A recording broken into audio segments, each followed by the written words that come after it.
Greetings 12th class political science students. Welcome back to our channel. Hope you all are doing great.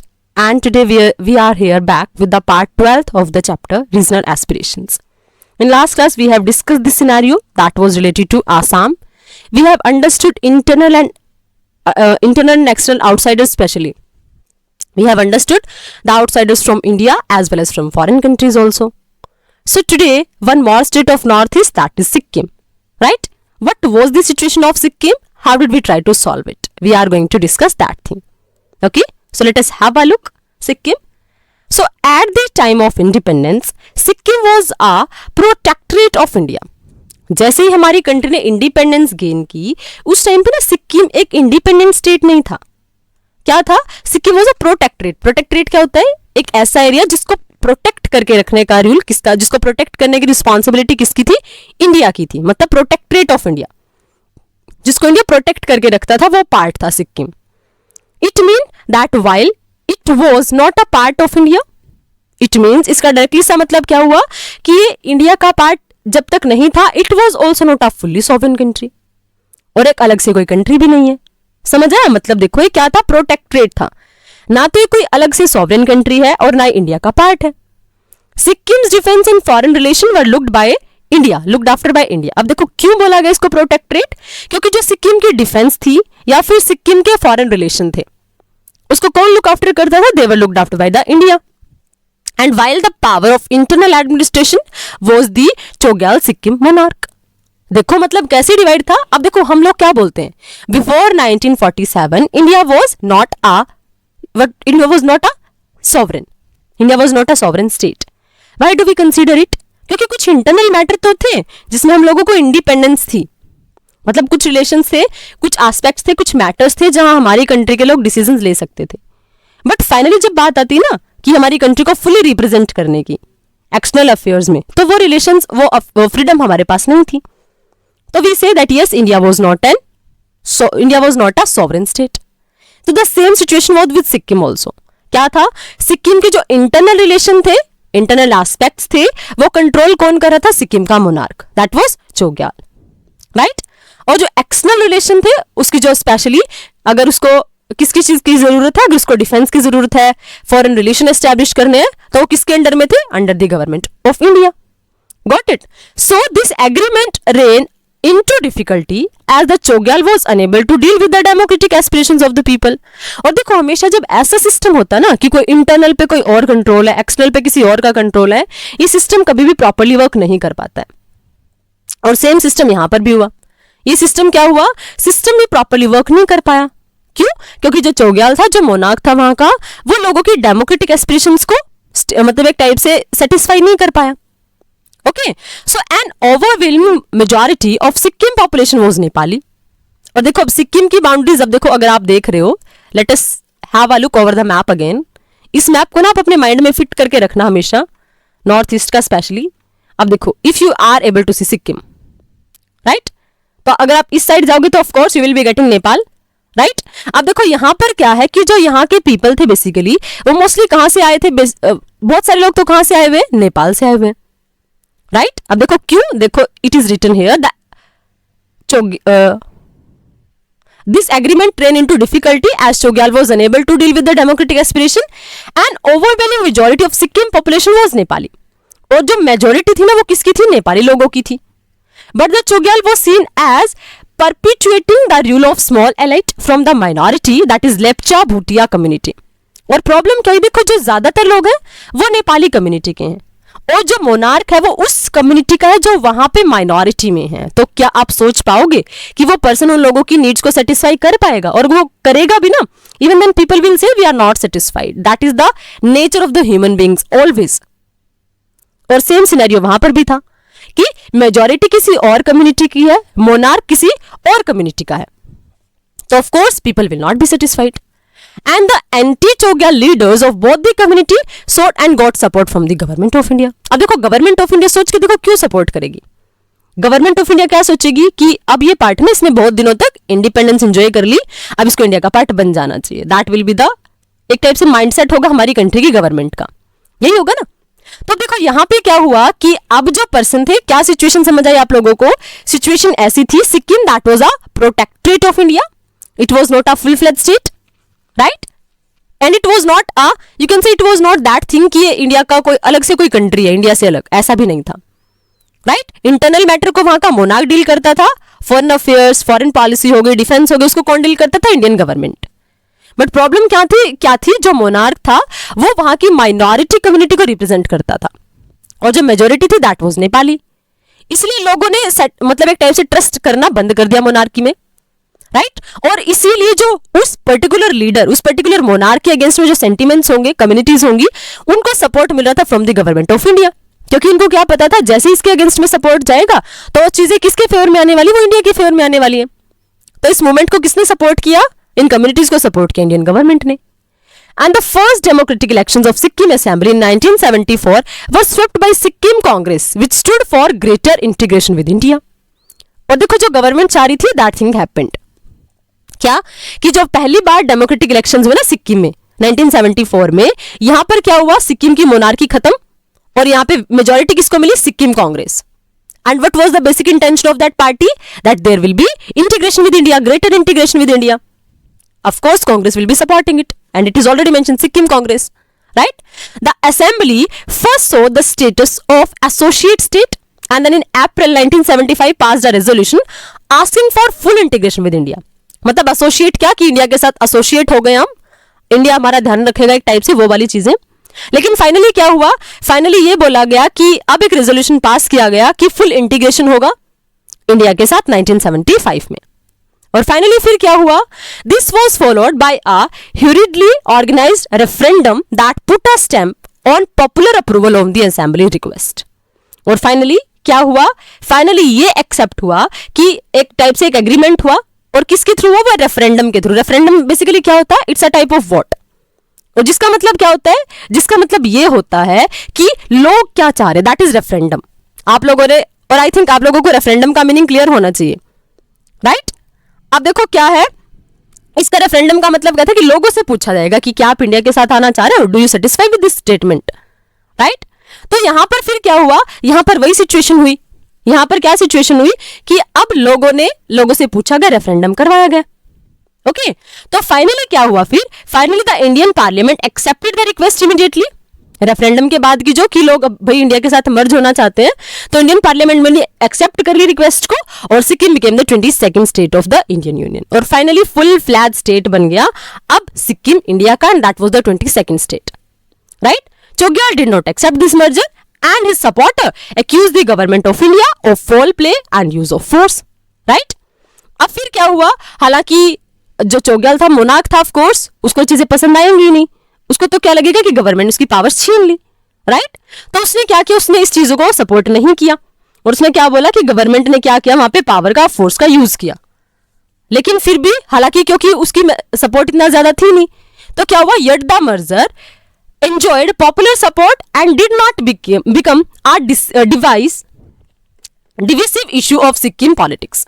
ये merger हो गया हालांकि, और क्या हुआ? इसने कोई ऐसा बड़ा इशू नहीं बनाया सिक्किम की पॉलिटिक्स में। This was the scenario of the Sikkim, मतलब पीसफुली तरीके से सिक्किम को मर्ज कर दिया इंडिया में, और 22nd स्टेट वो बन गया इंडिया का, right? This was the scenario of the Sikkim. अब यहां पर देखो, नाउ हियर द लुक। अब देखो यहां पे काजी लेंदुप दौरजी खांग सारपा, ये कौन थे? Leader of democracy movement in Sikkim, founder of Sikkim Prajamandal, and later leader of the Sikkim state Congress. मतलब अब ये थे जिन्होंने मोनार्की को खत्म करवाया एक टाइप से, कहां? सिक्किम में, राइट? उसके बाद in 1962 founded the Sikkim National Congress, Sikkim National Congress को फाउंड किया, लीडर बने उसके। After an electoral victory he led the movement for integration of Sikkim with India. जैसे उनको विक्ट्री मिली, तो क्योंकि इन्होंने यही बोला था ना, इनकी डिमांड थी कि हम इंडिया के साथ मर्ज करवाएंगे, राइट? तो फाइनली किसके लिए मूवमेंट चला कि Sikkim should be the state of India, right? After the integration Sikkim Congress merge with Indian national Congress, और जैसे इंडिया मर्ज हुआ, मतलब इंडिया में मर्ज हुआ सिक्किम, वैसे इनका इंटेंशन भी पूरा हो गया, और इनका इंटेंशन पूरा हुआ तो सिक्किम की कांग्रेस किस में मर्ज हो गई? इंडियन नेशनल कांग्रेस में मर्ज हो गई, right? So this whole was the scenario of the Sikkim. I think now all of the situation that were existing in the north east specially, all the situations are completely clear to all of you. Okay, अब देखो, अब क्या read करने वाले हो, अब read करोगे आप अकोमोडेशन एंड नेशनल इंटीग्रेशन. अब अकोमोडेशन और नेशनल इंटीग्रेशन कैसे हुआ? अकोमोडेशन बेसिकली क्या होता है, जब डिफरेंसेस होते हैं ना, तो उन डिफरेंसेस को हम कैसे टैकल करते हैं, उन डिफरेंसेस को हम कैसे सॉर्ट आउट करते हैं, वो था अकोमोडेशन. और नेशनल इंटीग्रेशन कैसे मर्ज हुआ, हमारी कंट्री का इंटीग्रेशन कैसे हुआ. तो देखो, these cases have shown us that even after 6 decades of independence, some of the issue of national integration are not fully resolved. आज भी हम लोग फील करते हैं कि हमारी कंट्री के अब और ज्यादा डिकेड्स हो गए ना, 7 डिकेड से भी ज्यादा हो गया, लेकिन आज भी हम लोग फील करते हैं कि हमारी कंट्री के ना कुछ ऐसे इश्यूज हैं जो अब तक फुली रिजोल्व नहीं हुए. Right, we have seen that regional aspirations ranging from demands of statehood and economic development to autonomy and separation keep coming up. और हमेशा हम लोग देखो यही फील करते हैं ना कि रीजनल एस्पिरेशंस की डिमांड उठ रही है. राइट, लोग रीजन के बेसिस पे अलग होने की डिमांड कर रहे हैं, स्टेटहुड की डिमांड चल रही है, इकोनॉमिक डेवलपमेंट, लोग क्या चाह रहे हैं, ऑटोनॉमी ज्यादा से ज्यादा चाह रहे हैं, वो चाह रहे हैं इंडिया से सेपरेट ही हो जाएं. ये सारी चीजें चलती रहती हैं. Okay, the period since 1980 accentuated these tensions and tested the capacity of democratic politics to accommodate the demands of diverse section of the society. और देखो, जब ऐसी ऐसी डिमांड्स अराइज होती है ना, क्योंकि जब हमने इंडिपेंडेंस गेन की तो इन्हीं डाइवर्सिटीज की वजह से क्या बोला गया था, इंडिया सस्टेन कर ही नहीं सकते डेमोक्रेसी के साथ, क्योंकि इंडिया में तो इतनी ज्यादा डाइवर्सिटी है. राइट, तो यही जब ऐसी ऐसी डिमांड्स उठती है ना, तो एक्चुअल में टफ सिचुएशन हमारी क्या करती है, हमारा टेस्ट करती है कि क्या एक्चुअल में हम अकोमोडेट कर पाएंगे डेमोक्रेटिक डिमांड्स के साथ. राइट, और what lessons can we draw from these examples, इनसे हम क्या एग्जांपल, क्योंकि देखो इंसिडेंट्स तो हो जाते हैं, but what is better if we are learning something from that. इन सारे के सारे इंसिडेंट से वायलेंस भी हुई, इतनी डिमांड्स भी उठी, इवन सेशनिस्ट मूवमेंट्स भी चले, तो क्या हम लोगों ने इनसे कुछ सीखा? सो कौन कौन से लेसन है जो हम यहां से इन एग्जाम्पल से गेन कर सकते हैं? अब देखो, फर्स्ट लेसन क्या है, first and the most elementary lesson is that regional aspirations are very much a part of democratic politics. हमेशा हमें माइंड में रखना पड़ेगा कि हमारी जो कंट्री की रीजनल एस्पिरेशंस है ना, ये क्या है, एक डेमोक्रेटिक पॉलिटिक्स का पार्ट है, नथिंग एल्स.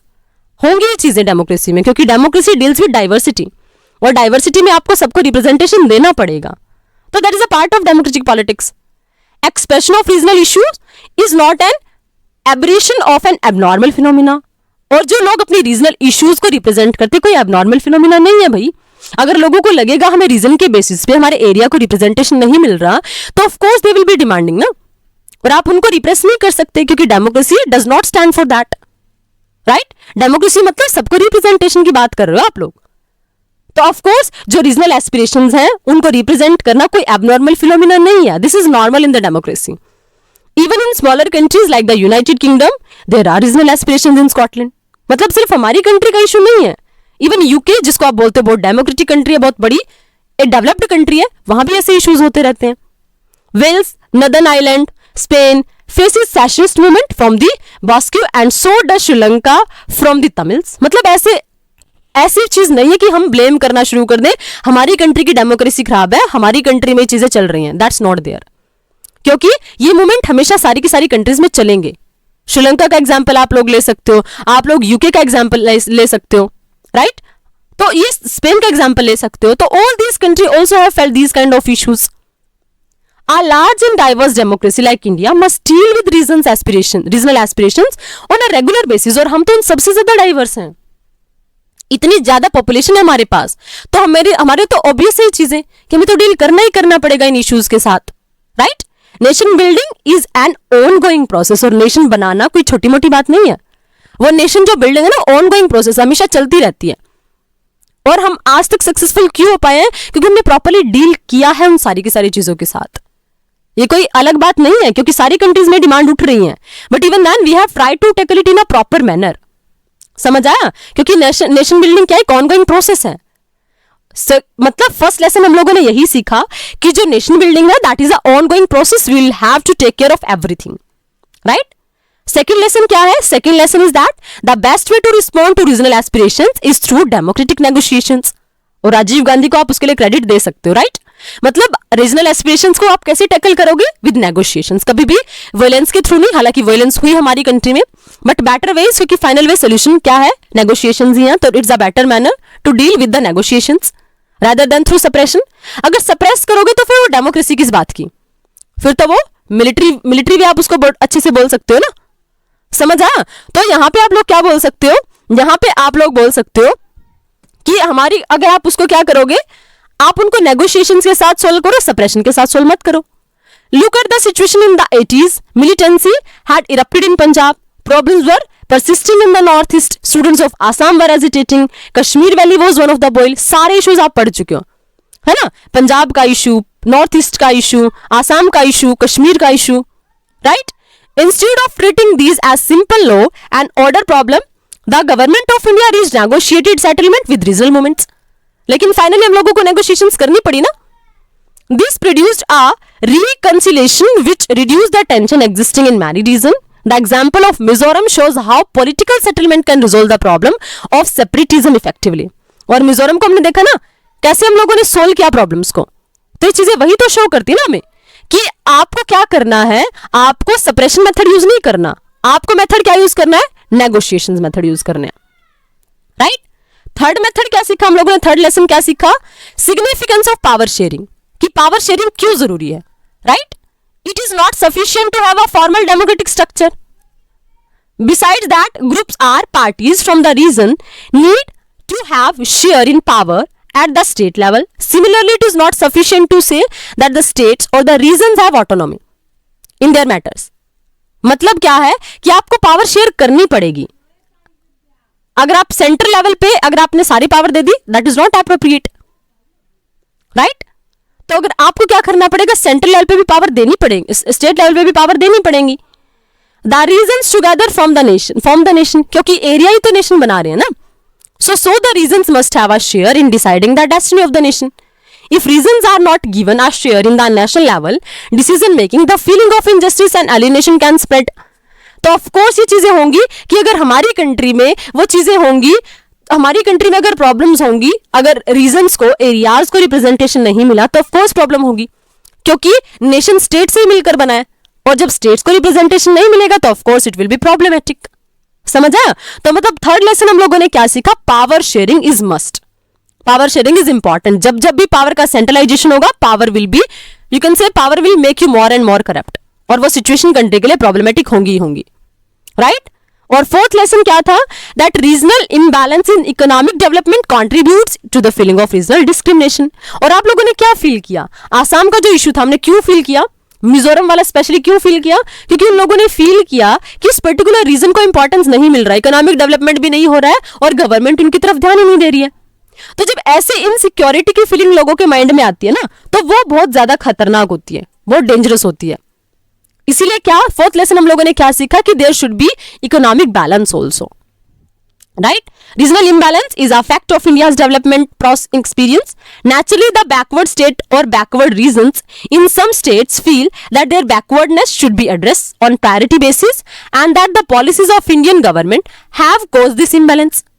हमारे लोगों ने फील किया ना कि हमारे जो स्टेट्स हैं अगर वो बैकवर्ड फील कर रहे हैं तो उनको सबसे पहले प्रायोरिटी पे डिस्कस किया जाए, डील किया जाए, एड्रेस किया जाए, राइट? और हमारी कंट्री की जो गवर्नमेंट है, क्योंकि लोगों के माइंड में क्या जाएगा कि गवर्नमेंट इज रिस्पॉन्सिबल ना, तो गवर्नमेंट को इम्बैलेंस को पहले सबसे पहले एड्रेस करना चाहिए. और अगर government is not able to do तो ऑफ कोर्स लोगों के माइंड में इनसिक्योरिटी अराइज होगी, और वो इनसिक्योरिटी क्या करेगी, एलिनेशन की फीलिंग के लिए रिस्पॉन्सिबल हो जाएगी. If some states remain poor and others develop rapidly, it leads to a regional imbalance and the inter-regional migrations. अब देखो क्या है, अगर हमारी कंट्री में एक प्लेस तो ऐसा जो बहुत ज्यादा डेवलप्ड है और एक प्लेस ऐसा जिसका डेवलपमेंट ही नहीं हुआ, तो क्या होगा, ऑफ कोर्स जो लेस डेवलप्ड है ना, इसीलिए देखो I have told you earlier also, इसलिए हमारी कंट्री के कुछ पार्ट्स में नक्सलाइट्स मूवमेंट चलते हैं. क्यों चलते हैं? अगर आप बेसिकली अगर आप साउथ ईस्ट में जाते हो, ओडिशा वाले पार्ट में जाते हो, वेस्ट बंगाल वाले एरिया में जाते हो, क्यों? बिकॉज द पीपल फील कि गवर्नमेंट ने उनकी प्रॉब्लम्स को इतने प्रॉपर वे में टैकल किया ही नहीं, और जब वो प्रॉब्लम्स इतने प्रॉपर वे में टैकल नहीं हुई तो उसका सीक्वेंस क्या है, उसका रिजल्ट क्या है, उसके कॉन्सिक्वेंसेस क्या है कि लोग वॉयलेंस पर उतर आते हैं, और उस वॉयलेंस का एग्जाम्पल है naxalite movement.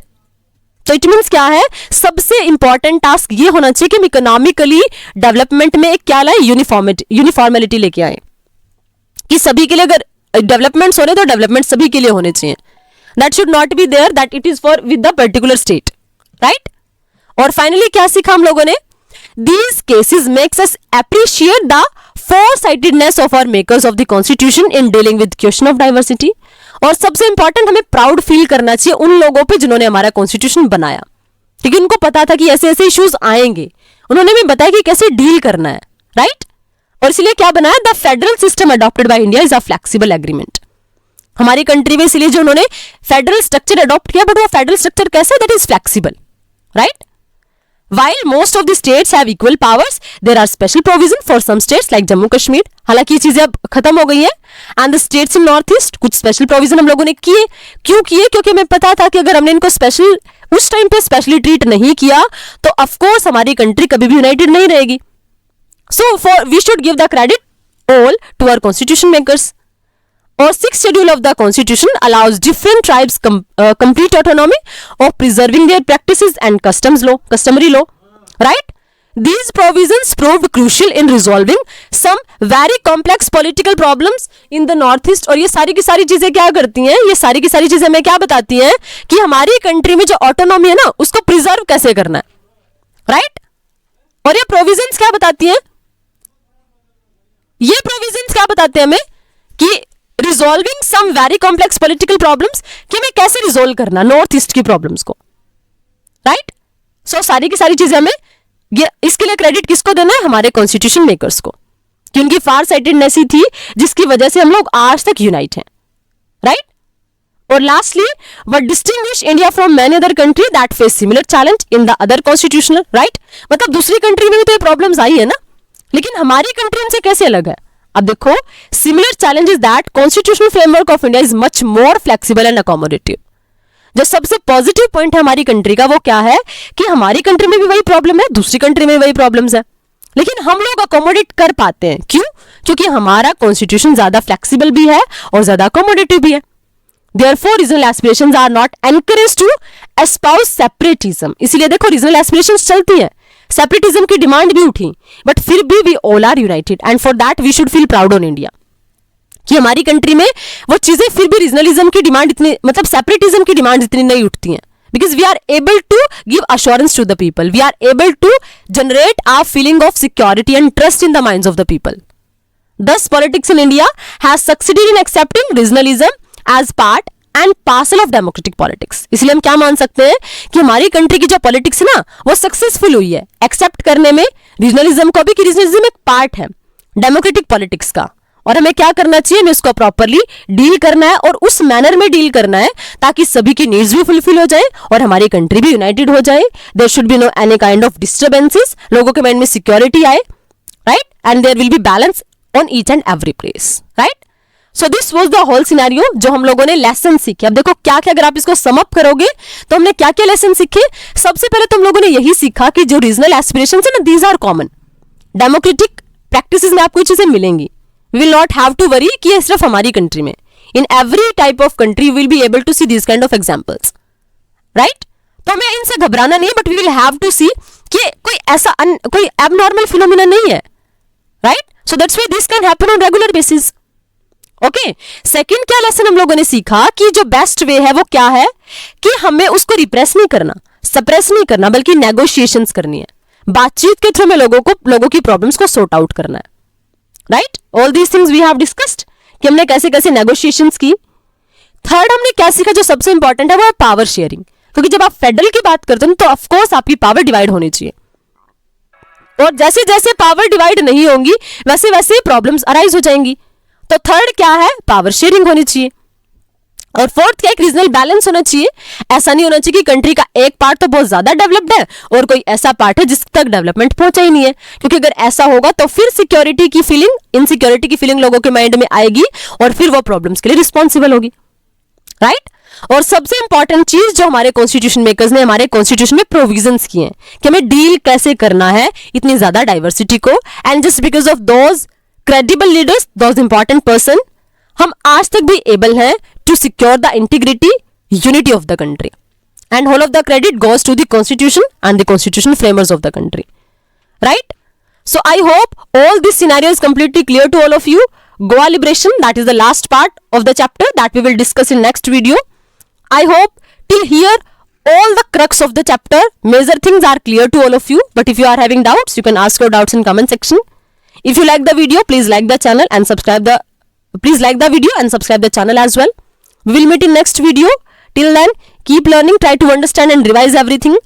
Okay? And definitely stay connected. Thank you. Thanks a lot.